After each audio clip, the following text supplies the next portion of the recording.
ലആലി ലുഗവിയ ഭാഷാമുത്തുകൾ. ലുഅ്ലു മുത്ത്, ലുഅ്ലുവിന്റെ ജമ്മാണ് ലആലി. ലിൽ ഹികമി വൽ അംസാലി അഹമ്മിയത്തുൻ ഇജ്തിമാഇയ്യത്തുൻ അദ്ബിയത്തുൻ. ഹിക്കമിനും അംസാലിനും സാഹിത്യ സാമൂഹിക പ്രാധാന്യമുണ്ട്. ഹിക്കമ് അംസാല് എന്ന് പറഞ്ഞാൽ മലയാളത്തിൽ പഴഞ്ചൊല്ല് എന്ന് പറയുന്നില്ലേ, അതേ രൂപത്തിൽ അറബിയിലുള്ള ചില ചൊല്ലുകളാണ് ഹിക്കമ് അംസാല്. ഹിക്കമ് എന്ന് പറഞ്ഞാൽ കുറച്ചുകൂടെ തത്വജ്ഞാനപരമായിട്ടുള്ള ചൊല്ലുകളായിരിക്കും, ജ്ഞാനോപദേശങ്ങൾ എന്നൊക്കെ പറയാം. തുസ്ഹിമു ഫി തക്വീമിൽ അഖ്ലാഖി, സ്വഭാവ രൂപീകരണത്തിൽ ഇവയ്ക്ക് പങ്കുണ്ട്. വ തദ്ഉ ഇല തആവുനി വൽ ഇത്തിഹാദി, ഐക്യത്തിലേക്കും സഹകരണത്തിലേക്കും ഇവ ക്ഷണിക്കുന്നു. വ തർക്കി തഫ്രീഖത്തി വൽ ബഗ്ദാ, വെറുപ്പും വിഭാഗീയതയും ഉപേക്ഷിക്കുന്നതിലേക്കും ഇവ ക്ഷണിക്കുന്നു. വ തുഅതബറു ദഖീറത്തൻ ലുഗവിയ്യത്തൻ അദബിയ്യത്തൻ ഖയ്യിമത്തൻ, അമൂല്യമായ വിലപിടിപ്പുള്ള സാഹിത്യ ഒരു ഭാഷാ ഖജനാവായിട്ട്, നിധിയായിട്ട് പരിഗണിക്കപ്പെടുന്നു ഈ അംസാലിനെയും ഹിക്കമിനെയും. അപ്പോൾ അതിൽപ്പെട്ട 2-3 ഹിക്കമ് അംസാലിൽപ്പെട്ട 2-3 എണ്ണമാണ് ഇവിടെ കൊടുത്തിരിക്കുന്നത്. നമുക്ക് നോക്കാം. ഒന്നാമത്തത് മവാഇദു ഉർകൂബ്, ഉർകൂബിന്റെ വാഗ്ദാനങ്ങൾ. ഇതൊരു മസലാണ്. കാന ഉർകൂബു റജുലൻ മുഖാലിഫൻ ലിൽ വഊദി, ഉർകൂബ് വാഗ്ദാനം ലംഘിക്കുന്ന ആളായിരുന്നു.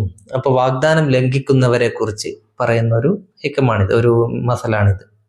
യോമൻ, ഒരു ദിവസം അത്താഹു അഹുൻ ലഹു, ഒരു സഹോദരൻ അവൻ്റെ അടുക്കൽ വന്നു. ഒരു സഹോദരൻ ഒരിക്കൽ അവൻ്റെ അടുക്കൽ വന്നു. യസ്അലുഹു അസ്സദഖ, അവനോട് സ്വതക്ക ചോദിച്ചുകൊണ്ട്, വല്ലതും തരണം എന്ന് പറഞ്ഞുകൊണ്ട് വന്നു. ഫഖാല ലഹു ഉർകൂബ്, ഉർകൂബ് അയാളോട് പറഞ്ഞു. ഉർകൂബ് ഇപ്പോൾ ഒരാൾ ചോദിച്ചു വന്നല്ലോ, ഇനി എന്തെങ്കിലും ഒരു 10 രൂപ കൊടുക്കണം. അത് കൊടുക്കാനുള്ള മടി കൊണ്ട് ഉർകൂബ് എന്ത് പറഞ്ഞു? ഇദാ അത്വലഅത് ഹാദിഹി നഖലതു ഫലകതുൽ തൽഉഹ, ഈ ഈന്തപ്പന, തൻ്റെ വീട്ടുമുറ്റത്തുള്ള ഒരു ഈന്തപ്പന ചൂണ്ടിക്കൊണ്ട് പറഞ്ഞു, ഈ ഈന്തപ്പന കുലച്ചാൽ അതിൻ്റെ കുല നിനക്കാണ് എന്ന് പറഞ്ഞു. അതായത് ഈന്തപ്പന ഇപ്പോൾ കുലച്ചിട്ടില്ല, ഈന്തപ്പന കുലക്കാൻ കുറേ സമയമെടുക്കും അല്ലേ, കുറേ കാലമെടുക്കും. അപ്പോൾ അങ്ങനെ ദിവസങ്ങൾ കഴിഞ്ഞാൽ, ഇപ്പോൾ അത് നിനക്കാണെന്ന് പറഞ്ഞാൽ ദിവസങ്ങൾ കഴിഞ്ഞാൽ ഇയാളത് അന്വേഷിച്ച് വരികയൊന്നുമില്ല എന്നുള്ളൊരു ധാരണയിൽ അങ്ങനെ പറഞ്ഞു, എന്നിട്ട് ഒഴിവാക്കി. അങ്ങനെ ഫലമ്മ അത്ലഅത്ത്, പക്ഷെ അത് കുലച്ചപ്പോൾ അത്താഹു കമാ വഅദഹു, ഇയാൾ വാക്ക് പറഞ്ഞതുപോലെ അയാൾ വന്നു. അയാളിത് ഒഴിവാക്കിയിട്ടില്ല, അയാൾ ഓർമ്മിച്ച് വന്നു കൊല വാങ്ങാൻ വേണ്ടി. ഉർകൂബ് കുടുങ്ങി. അപ്പോൾ ഫഖാല, ഉർകൂബ് പറഞ്ഞു, ഉത്രുക്ഹ ഹത്താ തസീറ സഹവൻ, അത് സഹവാകുന്നത് വരെ അതിനെ അവിടെ വിട്ടേക്കൂ. ഇതിപ്പോൾ കുലച്ചിട്ടല്ലേ ഉള്ളൂ, കുലച്ച ഉടനെ അതെങ്ങനെയാണ് തരിക? അതൊന്ന് സഹവാകട്ടെ. സഹവ് എന്ന് പറഞ്ഞാൽ കുറച്ചുകൂടെ പാകമാകട്ടെ. ഫലമ സഹത്ത്, അങ്ങനെ പാകമായപ്പോൾ അയാൾ വീണ്ടും വന്നു. കാല, അപ്പോൾ ഉർകൂബ് പറഞ്ഞു, ഉത്രുക്ഹ ഹത്താ തസീറ റുത്തബൻ, അത് റുത്തബാകുന്നത് വരെ അതിനെ അവിടെ വിടൂ, അത് റുത്തബാകട്ടെ എന്നിട്ടെടുക്കാമെന്ന് പറഞ്ഞു. കുറച്ചുകൂടെ സോഫ്റ്റ് ആകുന്നതിനാണ് റുത്തബ് എന്ന് പറയുക. അതായത് ഇതൊക്കെ ഈത്തപ്പഴം പാകമായി വരുന്ന ഓരോ ഘട്ടത്തിലുള്ള പേരുകളാണ് ഇതിൻ്റെ. സഹബ്, റുത്തബ്, അടുത്തത് തമ്ര. അങ്ങനെ ഫലമ അർത്തബത്ത്, അത് റുത്തബായപ്പോൾ, അത് സോഫ്റ്റ് ആയപ്പോൾ അയാൾ വന്നു. അപ്പോൾ ഉർകൂബ് പറഞ്ഞു, കാല, ഉർകൂബ് പറഞ്ഞു, ഉത്രുക്ഹ ഹത്താ തസീറ തമ്രൻ, അത് തമ്രാകട്ടെ എന്നിട്ടെടുക്കാമെന്ന് പറഞ്ഞു. അങ്ങനെ ഫലമ്മ അത്മറത്ത്, തമ്രായപ്പോൾ സാറ ഇലേഹ ഉർകൂബുൻ ഫില്ലൈലി, ഉർകൂബ് രാത്രി അതിൻ്റെ അടുക്കലേക്ക് പോയി, ഈന്തപ്പനയുടെ അടുക്കലേക്ക് പോയി. മറ്റേ ആള് പിറ്റേന്ന് വരും അല്ലേ, വരുന്നതിന് മുമ്പേ ഉർകൂബ്, അയാൾ വരുന്നതിന് മുമ്പേ ഉർകൂബ് അതിൻ്റെ അടുക്കലേക്ക് പോയി. എന്നിട്ടോ ഫഖത സമറഹ, അതിൻ്റെ ആ ഫലം മുറിച്ചെടുത്തു, കുല മുറിച്ചെടുത്തു. വലം യുഅതി അഖാഹു ശൈഅൻ, തൻ്റെ ആ സഹോദരന് ഒന്നും നൽകിയില്ല. ഫസാറ യുളറബു ബിഹി അൽ മസലു ഫി ഇഖ്ലാഫിൽ വഅദി, അങ്ങനെ ഈ കാര്യം വാഗ്ദത്തം ലംഘിക്കുന്നതിലുള്ള ഒരു മസലായി തീർന്നു. മവാഇദു ഉർകൂബ്, ഉർകൂബിന്റെ വാഗ്ദാനങ്ങൾ എന്ന്. അതായത് വാഗ്ദത്തം ലംഘിക്കുന്ന ആളെ കണ്ടാൽ, ലംഘിക്കുന്ന ആളെ കുറിച്ച് ഉർകൂബിന്റെ വാഗ്ദാനമാണ് അവന്റെ എന്ന് പറയാൻ തുടങ്ങി ആൾക്കാർ. ഇങ്ങനെയാണ് മസലുണ്ടാകുന്നത്. അൽ അംസാലു, മസല് അല്ലെങ്കിൽ അംസാൽ, ജമ്മ മസൽ, മസലിന്റെ ജമ്മാണ് അംസാൽ. വഹുവൽ ഖൗലു സായിറു ബൈനൻ നാസ്, ജനങ്ങൾക്കിടയിൽ വ്യാപിച്ച, ജനങ്ങൾക്കിടയിൽ ഉള്ള എന്താണ് പരന്ന് നടക്കുന്ന ഒരു കൗലാണ്, ഒരു സംസാരമാണ് മസൽ എന്ന് പറഞ്ഞാൽ. യസിഫു ഹദസൻ, എന്തെങ്കിലും ഒരു സംഭവത്തെയാണ് അത് വർണ്ണിക്കുക. വഖാഫിൽ മാലി, കഴിഞ്ഞ കാലത്ത് സംഭവിച്ച എന്തെങ്കിലും ഒരു സംഭവത്തെ വർണ്ണിച്ചുകൊണ്ടാണ് അത് ഉണ്ടാക്കുക. വക്കാന ലഹു തഅ്സീറുൻ ഇജ്തിമാഇയുൻ ഔ സഖാഫിയുൻ, സാംസ്കാരികവും സാമൂഹികവുമായ എന്തെങ്കിലും ഒരു സ്വാധീനം, സാംസ്കാരികമോ സാമൂഹികമായ സ്വാധീനം അതിനുണ്ടാവും, തഅ്സീർ ഉണ്ടാവും. വ യഹ്മിലു ഹിക്മത്തൻ മുഅസ്സിറത്തൻ, മറ്റുള്ളവരെ, ആളുകളെ, ഇത് കേൾക്കുന്നവരെ അല്ലെങ്കിൽ പറയുന്നവരെ സ്വാധീനിക്കുന്ന ഒരു ഹിക്മത്ത്, ഒരു തത്വം അതിനകത്ത് അടങ്ങിയിട്ടുണ്ടാകും. ഔ ഇളത്തൻ, അല്ലെങ്കിൽ ഒരു ഉപദേശം, ഔ ഇളത്തൻ ബലിയകത്തൻ, സാഹിത്യ സമ്പുഷ്ടമായ ഒരു ഉപദേശം അതിനകത്ത് അടങ്ങിയിട്ടുണ്ടാകും. ഫ യുത്ലഖു അല ഹദസിൻ യുമാസിലുഹു, അതേപോലെയുള്ള എന്തെങ്കിലും ഒരു സംഭവം പിന്നീട് സംഭവിക്കുകയാണെങ്കിൽ ആ സംഭവത്തിന്റെ മേൽ, ആ സംഭവത്തിനെ കൊണ്ട് ഇത് പറയും. ഇതേപോലെ ആരെങ്കിലും വാഗ്ദത്തം ലംഘിച്ചാൽ അവർക്ക് പിന്നെ വാഗ്ദത്തം പോലെയാണ് ഇവന്റെ വാഗ്ദത്തം എന്ന് പറയും. അതാണ് മസല്. ഇനി ഇലേക്ക് ബാദും മിനൽ അംസാൽ, മറ്റു ചില മസലുകൾ കൂടെ ഇവിടെ കൊടുത്തിരിക്കുന്നു. ഫി സൈഫി ലയ്യഅത്തിൽ ലബന, വേനൽക്കാലത്ത് നീ പാല് നഷ്ടപ്പെടുത്തി എന്നുള്ളതൊരു മസലാണ്. യുളറബു ഹാദൽ മസലു, ഈ മസല് പറയപ്പെടുന്നു ലിമൻ യുളി ഉൽ ഫുർസത്ത, അവസരം നഷ്ടപ്പെടുത്തുന്നവരെ കൊണ്ട്, അവസരം നഷ്ടപ്പെടുത്തുന്നവരെ കൊണ്ടാണ് ഈ ഒരു മസല് പറയുന്നത്. അതായത് വേനൽക്കാലത്താണ് പശുവിന് മറ്റും ഏറ്റവും കൂടുതൽ പാല് ലഭിക്കുക. ആ സമയത്ത് ഒരാൾ തൻ്റെ പശുവിനെ വിറ്റ് കളഞ്ഞു, അല്ലെങ്കിൽ ഒഴിവാക്കി കളഞ്ഞു, അല്ലെങ്കിൽ പാല് കറക്കാതിരുന്നു. എന്നിട്ട് തണുപ്പ് കാലത്ത് പാലില്ലാത്ത, പാല് കുറഞ്ഞ പാല് മാത്രം ലഭിക്കുന്ന സമയത്ത് പശുവിനെ അന്വേഷിച്ച് നടക്കുകയാണ്, അല്ലെങ്കിൽ പശുവിനെ കറക്കാൻ വേണ്ടി ശ്രമിക്കുകയാണ്. അപ്പോൾ അങ്ങനെയുള്ള, അതാണ് വേനൽക്കാലത്ത് പിന്നെ പശുവിനെ, വേനൽക്കാലത്ത് പാല് നഷ്ടപ്പെടുത്തിയെന്ന് പറയുന്നത്. അതൊരു അവസരമായിരുന്നു വേനൽക്കാലത്ത് പശുവിനെ കറന്ന് പാലെടുക്കുക എന്നുള്ളത്, അത് നഷ്ടപ്പെടുത്തലാണ്. അപ്പൊ അതേപോലെ മറ്റെന്തെങ്കിലും, എന്ത് തരത്തിലുള്ള അവസരം നമുക്ക് കിട്ടിയ, നമുക്കിപ്പോൾ സ്കൂളിലൊക്കെ ധാരാളം അവസരങ്ങളൊക്കെ പലതും ലഭിക്കും അല്ലെ, അതൊക്കെ നമ്മൾ നഷ്ടപ്പെടുത്തുകയാണ് ഒന്നും പങ്കുചേരാതെ. പിന്നീട് കുറെ കാലം കഴിഞ്ഞാൽ നമ്മൾ ഖേദിക്കുക, അന്ന് അങ്ങനെയൊക്കെ ചെയ്തിരുന്നെങ്കിൽ നന്നായിരുന്നു. അപ്പൊ അതാണ് ഫി സൈഫി ലയ്യഅത്തിൽ ലബന എന്ന് പറയുന്നത്. ഇനി അതേപോലെ മറ്റൊരു മസലാണ് അല അഹ്ലിഹ ജനത്ത് ബറാക്കിഷു, ബറാക്കിഷ് അതിന്റെ ആളുകൾക്ക് നാശം വിതച്ചു. യുളറബു ഹാദൽ മസലു, ഈ മസല് പറയപ്പെടുന്നു ലിമൻ യജ്ലിബു ശുഅമ, നിർഭാഗ്യം, ദൗർഭാഗ്യം കൊണ്ടുവരുന്നവനെ കുറിച്ച്. അല നഫ്സിഹി, തനിക്കും അഹ്ലിഹി, തൻ്റെ ആളുകൾക്കും, സ്വന്തത്തിനും സ്വന്തം ആളുകൾക്കും ദൗർഭാഗ്യം കൊണ്ടുവരുന്നവരെ കുറിച്ചാണ് ഈ ഒരു മസല് പറയപ്പെടുന്നത്. അതായത് ബറാക്കിഷ് എന്ന് പറഞ്ഞാൽ ഒരു നായയാണ്. ഇതൊരു കഥയെ അടിസ്ഥാനമാക്കിയിട്ടുള്ളൊരു മസലാണ്. പണ്ട് ഒരു അറബി ഗോത്രത്തെ ആക്രമിക്കാൻ വേണ്ടി ഒരു ശത്രുക്കൾ വരികയാണ്. അപ്പൊ ശത്രുക്കൾ വരുന്നതറിഞ്ഞപ്പോൾ ഈ ഗോത്രം മുഴുവൻ, ഗോത്രത്തിലെ എല്ലാ ആളുകളും കൂടെ ഒരു ഒളിത്താവളത്തിൽ ഒളിച്ചു. ശത്രുക്കൾ വന്നപ്പോൾ ആരെയും കാണുന്നില്ല, അരിച്ചു പെറുക്കി ആരെയും കാണാത്തത് കൊണ്ട് അവർ തിരിച്ചു പോവുകയാണ്. അങ്ങനെ ഈ ഒളിത്താവളത്തിനടുത്ത് ഇവരുടെ ഒരു നായ, ബർക്കൂഷ് എന്ന് പേരുള്ള, ബറാക്കിഷ് എന്ന് പേരുള്ള ഇവരുടെ നായ അവിടെ ഇരിപ്പുണ്ട്. അങ്ങനെ ശത്രുക്കള് പോയപ്പോൾ നായ വിചാരിച്ചു, ഓ ശത്രുക്കൾ പോയി, തൻ്റെ ഉടമസ്ഥരെ ഇനി എന്ത് ചെയ്യാം, വിവരം അറിയിക്കാം സന്തോഷത്തോടെ എന്ന് കരുതി നായ ഉറക്കെ കുരക്കാൻ തുടങ്ങി. ആ കുര കേട്ടപ്പോൾ, ദൂരെ നീങ്ങിയ ശത്രുക്കൾ കുര കേട്ടപ്പോൾ അവർക്ക് തോന്നി, നായയുടെ കുര കേട്ടപ്പോൾ അവിടെ എവിടെയോ ആളുകൾ ഒളിച്ചിരിപ്പുണ്ട് എന്ന്. അങ്ങനെ അവർ തിരിച്ചു വന്ന് മുഴുവൻ തിരഞ്ഞപ്പോൾ ഇവരുടെ ഒളിത്താവളം കണ്ടെത്തി. അങ്ങനെ അതിലുള്ള ആൾക്കാരെ പിടികൂടി അവരെ വധിച്ചു കളഞ്ഞു. അതാണ് സംഭവം. അപ്പം ബറാക്കിഷ് എന്ന നായ ഒരു നല്ല കാര്യം ചെയ്തതാണ്, പക്ഷെ അത് വിനയായി മാറി. അപ്പൊ അങ്ങനെ സ്വന്തത്തിന് വേണ്ടി നല്ല കാര്യമാണ് ചെയ്യുന്നത് എങ്കിലും ഒരു വിവേകമില്ലായ്മ കാരണം അത് വിപത്തായി മാറുന്ന സംഭവം. അങ്ങനെയുള്ള സന്ദർഭത്തിലാണ് ഈ ഉദാഹരണം, ഈ ഒരു മസല് പറയുന്നത്. ഓക്കെ, ഇനി ഹിക്മത്ത്, നുലാഹിൽ ബാദം മിനൽ ഹിക്കം, നമുക്ക് ചില ഹിക്കമ നോക്കാം. അവ്വലുൽ ഗളബി ജുനൂനുൻ വആഖിറുഹു നദമുൻ, ദേഷ്യത്തിന്റെ ആദ്യം ഭ്രാന്താണ്, അവസാനം ഖേദമാണ്. നമുക്ക് ദേഷ്യം പിടിക്കുമ്പോൾ, ദേഷ്യം പിടിച്ച സമയത്ത് ഭയങ്കര ഭ്രാന്തമായ അവസ്ഥയിലായിരിക്കും നമ്മൾ ഉണ്ടാവുക അല്ലെ. എന്നാൽ ദേഷ്യം പിടിച്ച് കഴിഞ്ഞാലോ, കുറെ നേരം കഴിഞ്ഞാൽ നമുക്ക് തന്നെ ഖേദം തോന്നും, ഓ വേണ്ടിയിരുന്നില്ല, അങ്ങനെയൊന്നും അയാളെ പറയേണ്ടിയിരുന്നില്ല, തെറ്റായിപ്പോയി എന്ന് നമുക്ക് തോന്നും. അതാണ് ദേശത്തിനെ കുറിച്ചുള്ളൊരു ഹിക്കമ്. ഹിക്കമത്തിന്റെ ജമാണ് ഹിക്കമ്. അടുത്തത് ഖൈറുൽ ഉമൂരി ഔസത്തുഹ, കാര്യങ്ങളിൽ ഏറ്റവും നല്ലത് മധ്യമമായിട്ട് ചെയ്യുന്ന കാര്യമാണ്. അതായത് എല്ലാം മിതമായി ചെയ്യുന്നതാണ്. എല്ലാ കാര്യങ്ങളും മിതമായി ചെയ്യുക എന്നുള്ളതാണ് ഏറ്റവും നല്ലത്. അത്തദ്ബീറു നിസ്ഫുൽ മഈശത്തി, ക്രമീകരണം അല്ലെങ്കിൽ എന്താ പറയാ ക്രമീകരണം അല്ലെങ്കിൽ ആസൂത്രണം, അല്ലെ, ആസൂത്രണം ചെയ്യൽ അത് നിസ്ഫുൽ മഈശത്ത്, ജീവിതത്തിന്റെ പകുതിയാണ്.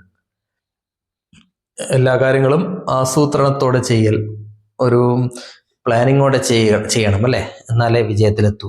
അത് ജീവിതത്തിന്റെ പകുതിയാണ്. ലിസാനുൽ ആഖിലി വറാഅ ഖൽബിഹി, ബുദ്ധിമാന്റെ നാവ് ഹൃദയത്തിന് പിന്നിലാണ്. എന്ന് വെച്ചാൽ ബുദ്ധിയുള്ളവൻ സംസാരിക്കുന്നതിന് മുമ്പ് ആലോചിക്കും. വ ഖൽബുൽ അഹ്മഖി വറാഅ ലിസാനിഹി, എന്നാൽ വിഡ്ഢിയുടെ കൽബ്, ഒരു വിഡ്ഢിയുടെ ഹൃദയം നാവിൻ്റെ പിന്നിലാണ്. എന്ന് വെച്ചാൽ വിഡ്ഢിയാണെങ്കിൽ സംസാരിച്ചതിന് ശേഷമാണ് ആലോചിക്കുക, അപ്പോൾ തെറ്റ് സംഭവിക്കും. ആലോചിച്ചതിന് ശേഷം സംസാരിച്ചാൽ തെറ്റ് സംഭവിക്കില്ല. അൻ തുളിഅ ശംഅതൻ സഗീറത്തൻ, ഒരു ചെറിയ മെഴുകുതിരി കത്തിക്കൽ ഖൈറുൻ ലക, നിനക്ക് നല്ലതാണ്, മിൻ അൻ തുൽഇന അൽ-ളലാമ, ഇരുട്ടിനെ പഴിക്കുന്നതിലും ഇരുട്ടിനെ ശപിക്കുന്നതിലും നല്ലത്. കറണ്ട് പോയി ഇരുടായാൽ എന്തൊരു ബുദ്ധിമുട്ടാണിത്, ഇരുട്ട് വന്നു എന്ന് പറഞ്ഞുകൊണ്ട് ഇരുട്ടിനെ ശപിക്കുന്നതിന്റെ പകരം ഒരു ചെറിയ മെഴുകുതിരി കത്തിക്കൽ ആണ് നിനക്ക് നല്ലത്. ഇന്ന ബൈത്തൻ യഖ്ലു മിൻ കിതാബിൻ, ഒരു പുസ്തകവും ഇല്ലാത്ത വീട്, ഹുവ ബൈത്തുൻ ബിലാ റൂഹിൻ, ആത്മാവില്ലാത്ത ബൈത്താണ്, ആത്മാവില്ലാത്ത വീടാണ്. എന്തെങ്കിലും ഒരു ബുക്കെങ്കിലും ഒരു വീട്ടിൽ വേണം. അൽ ഹിക്കമത്ത് എന്നാൽ കൗലും ബലിയവൻ മൂജസുൻ, സംക്ഷിപ്തമായ സാഹിത്യ സമ്പുഷ്ടമായ ഒരു കൗലാണ്. വ മുവാഫിഖുൽ ലിൽ ഹക്കി, സത്യത്തിനോട് യോജിക്കുന്ന ഒരു കൗലാണ്. വഹിയ സമറത്തു അഖ്ലിൻ വ തജ്രിബത്തിൻ ബിൽ ഹയാത്തി, ജീവിത അനുഭവങ്ങളുടെയും അതേപോലെ ബുദ്ധിയുടെയും ഫലമാണ് ഈ ഹിക്കമത്ത്. അതായത് ഹിക്കമത്ത് ഉണ്ടാകുന്നത് ജീവിത അനുഭവങ്ങളിൽ നിന്നാണ്. പലയിടത്തും ഉണ്ടായ ജീവിത അനുഭവങ്ങളിൽ നിന്നാണ് ഇങ്ങനെയുള്ള ഹിക്കമത്ത് അവർ ഉണ്ടാക്കുന്നത്.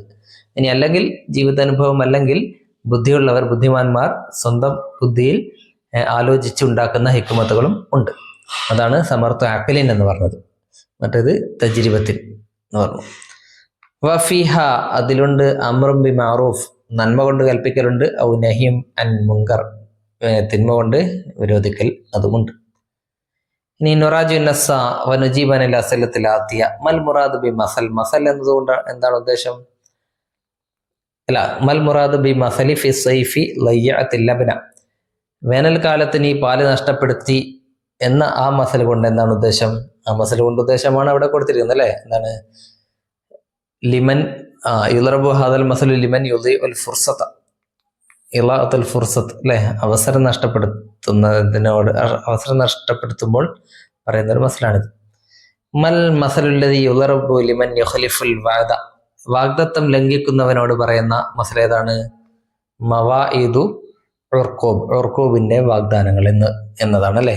നിറാഫിൽ മസലി അൻ മവാഇദ് ഉർഖൂബ്, മവാഇദ് അർഖൂബ് എന്ന മസലിൽ നമുക്ക് കാണാം അസ്മാൻ ഖാസത്തൻ, പ്രത്യേകമായ ചില പേരുകൾ, ലിത്തംരി, ഈത്തപ്പഴത്തിന്റെ, ഫി മറാഹിലി നളിജിഹ, അത് പാകമായി വരുന്ന ഘട്ടങ്ങളിലുള്ള അതിന് ഓരോ ഘട്ടത്തിലുമുള്ള പേരുകൾ അവിടെ കൊടുത്തിട്ടുണ്ട്.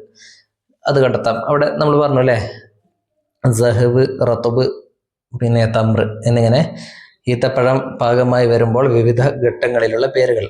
അതേപോലെ വലി മറാഹിലിൽ യൗമിൽ വാഹിദ്, ഒരു ദിവസത്തിന്റെ ഘട്ടങ്ങൾക്ക്, പിന്നെ ലൈലത്തുഹു വനഹറുഹു, രാത്രിയാണെങ്കിലും പകലാണെങ്കിലും ദിവസത്തിന്റെ ഓരോ ഘട്ടങ്ങൾക്കും ഓരോ പേരുകളുണ്ട്. അസ്മാഉൻ ഖാസ, പ്രത്യേകമായ പേരുകളുണ്ട്. ഹസ്ബ ഔഖാത്തിഹ, അതിന്റെ സമയങ്ങൾക്കനുസരിച്ച്. ഓരോ യാമം എന്ന് പറയും, അല്ലെ, മലയാളത്തിൽ യാമങ്ങൾക്കനുസരിച്ച് പേരുകളുണ്ട്. എത്ര യാമങ്ങളുണ്ട് ഒരു ദിവസം? അപ്പൊ അതിനൊക്കെ ഓരോ പേരുകളുണ്ട്. ഉദാഹരണത്തിന് ഫജ്ർ, ലുഹ, അല്ലെ? ഫജ്ർ എന്ന് പറഞ്ഞാൽ പ്രഭാതം, ലുഹ എന്ന് പറഞ്ഞാൽ കുറച്ചും കൂടി കഴിഞ്ഞിട്ടുള്ള സമയം. പിന്നെ കുറച്ചുകൂടെ കഴിഞ്ഞാൽ ലുഹർ, അത് കഴിഞ്ഞാലോ അസുർ, പിന്നെ മസാ, പിന്നെ മഗ്രിബ്, പിന്നെ ഐഷാ, പിന്നെ സഹർ, അങ്ങനെ രാത്രി പിന്നെയും കുറെ പേരുകളുണ്ട്. ഓക്കെ. ഇനി നജ്മഉൽ ഹിക്മ വൽ അംസാല ഫിൽ ലഗത്തിൽ അറബിയ്യത്തി വനക്തശിഫു മാ യുമാസിലുഹാ മിനൽ ലഗത്തിൽ മലയാളമിയ, മലയാളത്തിൽ മഹല്യ, അത് മലയാളം അല്ലെ. മലയാളത്തിലുള്ള നമ്മുടെ ഭാഷയിലുള്ള പഴഞ്ചൊല്ലുകളുമായിട്ട് യോജിക്കുന്നവയും ഒക്കെ ഉണ്ടാകും. അങ്ങനെയുള്ള പഴഞ്ചൊല്ലുകളൊക്കെ കണ്ടെത്തുക. നുലാഹിദുൽ അംസാല വൽ ഹിക്മൽ ആത്തിയ, താഴെയുള്ള ഹിക്മ അംസാൽ നോക്കുക. വ നജ്മഉൽ ആയാത്തി വൽ അഹാദീസ അൽ മുമാസില, എന്നിട്ട് അതിനോട് യോജിക്കുന്ന ഹദീസും ആയത്തുകളും ഒക്കെ കണ്ടുപിടിക്കണം. അത്തജ്രിബത്തു അൽ ഇൽമുൽ കബീറു, അത്തജ്രിബത്തു അനുഭവം, എക്സ്പീരിയൻസ് ആണ് അൽ ഇൽമുൽ കബീറു ഏറ്റവും വലിയ ഇൽമ്. അതിനോട് യോജിക്കുന്ന ഹദീസോ ആയത്തോ ഉണ്ടോ എന്നുള്ളത് സെർച്ച് ചെയ്യുക അല്ലെ. ഖൈറുൽ ഉമൂരി ഔസത്തുഹ, ഏറ്റവും നല്ല കാര്യങ്ങളിൽ ഏറ്റവും നല്ലത് ഔസത്തുഹ, അതിൻ്റെ മധ്യത്തിലുള്ള മധ്യമമായ കാര്യമാണ്, മിതമായ കാര്യമാണ്. ഇതുമായിട്ട് ബന്ധപ്പെട്ട ചില ആയത്തുകളൊക്കെ ഉണ്ട് അല്ലെ. സൂറത്തുൽ ബഖറയിൽ പറയുന്ന ഒരായത്തില്ലേ, സൂറത്തുൽ ബഖറയിൽ 143 ആയത്തിൽ എന്താണ് പറയുന്നത്? സൂറത്തുൽ ബഖറയിലെ വകദാലിക ജഅൽനാകും ഉമ്മത്തൻ വസത്തൻ എന്ന ആയത്തുണ്ടല്ലേ. അതേപ്രകാരം നിങ്ങളെ നാം ഒരു മധ്യമ സമുദായമാക്കിയിരിക്കുന്നു എന്നുള്ളൊരു ആയത്തുണ്ട്. അതേപോലെ സൂറത്തുൽ ഫുർഖാനിലെ 67 ആയത്ത്, വല്ലദീന ഇദാ അൻഫഖു, ചിലവഴിച്ചാൽ ലം യുസ്രിഫു, അവരെന്ത് ചെയ്യുകയില്ല, അമിതമാക്കുകയില്ല, വലം യഖ്തറു, പിടിച്ചു വെക്കുകയുമില്ല, വകാന ബൈന ദാലിക ഖവാമ, അതിനിടയിൽ ഒരു മധ്യമമായ ഒരു മിതമായ നിലപാട് സ്വീകരിക്കുന്നവരാണ് അവർ. അപ്പോൾ എല്ലാ കാര്യങ്ങളും ഒരു മിതമായിരിക്കണം എന്ന് സൂചിപ്പിക്കുന്നതാണ് ആ ആയത്തുകൾ. അല്ലിസാനു, അടുത്തതൊന്നത് അല്ലിസാനു ലൈസ അളമൻ, ലിസാൻ നാവ് എല്ലല്ല, ലാക്കിന്നഹു യുകസ്സിറുൽ ഇളാമ, എന്നാൽ അത് ഇളാമിനെ എല്ലിനെ പൊട്ടിച്ചു കളയും. നാവ് കൊണ്ട് എല്ലിനെ പൊട്ടിച്ചു കളയാനുള്ള ശക്തി ഉണ്ടല്ലേ നാവിന്റെ സംസാരത്തിന്. മൽ മുറാദ് മിൻ ഹാദിഹിൽ ഹിക്മ, അതാണ് അതിന്റെ ഹിക്മ ഉദ്ദേശം. അൽ ജുംലത്തുൽ ഫിഅലിയ, ഫിഅലിയ ജുംല എന്നത് ഹിയല്ലത്തി തുബ്ദഉ ബിൽ ഫിഅലി, ഫിഅൽ കൊണ്ട് തുടങ്ങുന്ന ജുംലയാണ്. വൽ ഇസ്മു അൽ മർഫൂ അല്ലദി യലിഹി, അതിനെ തുടർന്ന് വരുന്ന റഫ ചെയ്യപ്പെട്ട ഇസ്മു ഫായിലുൻ, ഫായിലാണ്. വഹുല്ലദി ഫഅലൽ ഫീല, ആ ഇസ്മാണ് ഫീൽ ചെയ്തത്. ഉദാഹരണത്തിന് ജാ വലതുൻ, ഒരു കുട്ടി വന്നു എന്നതിൽ ജാ എന്നത് ഫീലാണ്. അതിന്റെ ശേഷം വന്ന വലതുൻ എന്നത് ആ ഫീൽ ചെയ്ത ഫായിലാണ്, കർത്താവാണ്. അപ്പോൾ ജാ എന്ന ഫീൽ കൊണ്ടാണ് ഈ ജുംല തുടങ്ങിയത്. അതുകൊണ്ട് ഈ ജുംലത്തുൻ ഫീലിയ ആണ്. അൽ മഫൂൽ ബിഹി, മഫൂൽ ബിഹി എന്താണ്? ഇസ്മുൻ മൻസൂബ്, നസ്ബ് ചെയ്യപ്പെട്ട ഇസ്മാണ്. വക അലൈഹി ഫീലുൽ ഫായിൽ, ഫായിലിന്റെ ഫീല് അതിന്റെ മേലാണ് സംഭവിച്ചത്, അതിനാണ് മഫൂൽ ബിഹി എന്ന് പറയുക. ഉദാഹരണത്തിന് ഖറഅ മുഹമ്മദുൻ കിതാബൻ, മുഹമ്മദ് ഒരു പുസ്തകം വായിച്ചു എന്നുള്ളതിൽ ഖറഅ എന്നുള്ളത് ഫീലാണ്, മുഹമ്മദുൻ ഫായിലാണ്. എന്തിനെയാണ് മുഹമ്മദ് വായിച്ചത്? പുസ്തകത്തിനെ അല്ലെ. അപ്പൊ അതിന്റെ മേലാണ് ഈ ഫീല് സംഭവിച്ചത്, വായിച്ചു എന്ന ഫീല് സംഭവിച്ചത് പുസ്തകത്തിന്റെ മേലാണ്. അതുകൊണ്ട് പുസ്തകം മഫൂൽ ബിഹിയാണ്. മഫൂൽ ബിഹി ഇറാബ് നസ്ബാണ്. അതുകൊണ്ട് കിതാബൻ എന്ന അവസാനം ഫത്ഹ് ചേർത്തുകൊണ്ട് പറഞ്ഞു. ഓക്കെ.